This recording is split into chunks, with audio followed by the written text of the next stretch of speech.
আসসালামু আলাইকুম, সবাই কেমন আছে? আজকে আমি মূলা ভাজি করব।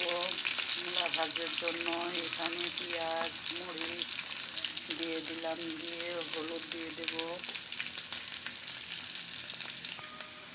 এবার এখানে কিছু আস্ত জিরা দিয়ে দেব, দিয়ে এইগুলো একটু ভালোভাবে ভেজে নেব। মূলাগুলা কেটে ধুয়ে রেখে দিয়েছিলাম। এবার মূলাগুলা দিয়ে দেব, দিয়ে উপর দিয়ে পরিমাণ মতো লবণ দিয়ে দেব। লবণ দিয়ে এটা ভালোভাবে একটু নাড়াচাড়া করে নেবে।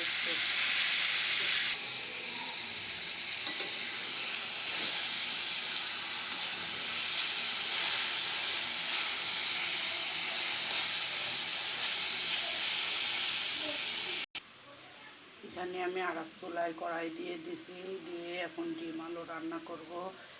তেল দিয়ে দিলাম, এখন ডিমগুলা ভেজে নেব। ভেজে নিয়ে এদিকে মূলা ভাজিটাও হয়ে গেছে কড়াই, আর একটু জাল দেব, আর একটু ভালোভাবে ভাজবো, ভেজে নামা ফেলব।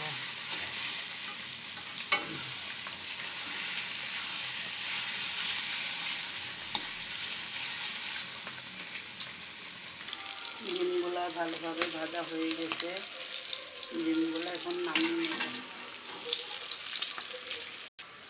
এখন এই তেলের উপরে পেঁয়াজ কুচি দিয়ে দেব, দিয়ে পেঁয়াজগুলা হালকা বাদামি করে ভেজে নেব।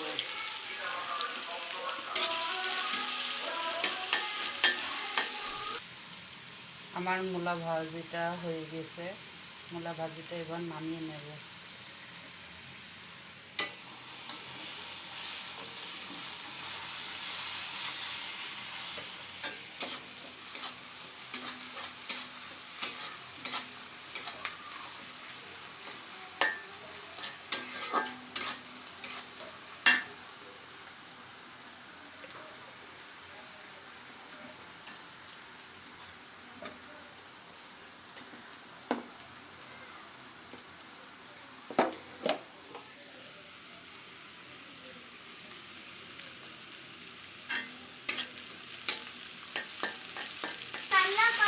এখানে এখন মশলাগুলো দিয়ে দেবো। হলুদের গুঁড়া দিয়ে ধনিয়া গুঁড়া দিয়ে দিলাম, মরিচের গুঁড়া দিয়ে দিলাম,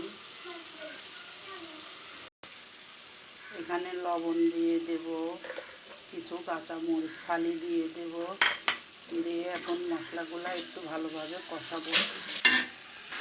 আলুগুলা পরিষ্কার করে নিয়ে এখন চেপটা নেব।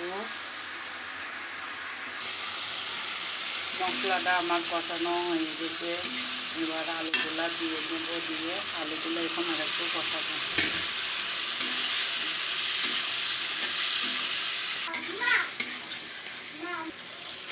আলুটা কষানো হয়ে গেছে, এবার পরিমাণ মতো ঝোলের পানি দিয়ে দেব।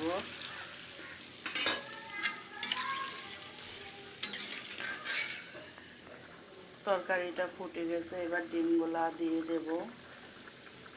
ডিমগুলা দিয়ে আর একটু জাল করে নেব, নিয়ে হালকা ঝোলের সময় নামিয়ে ফেলব।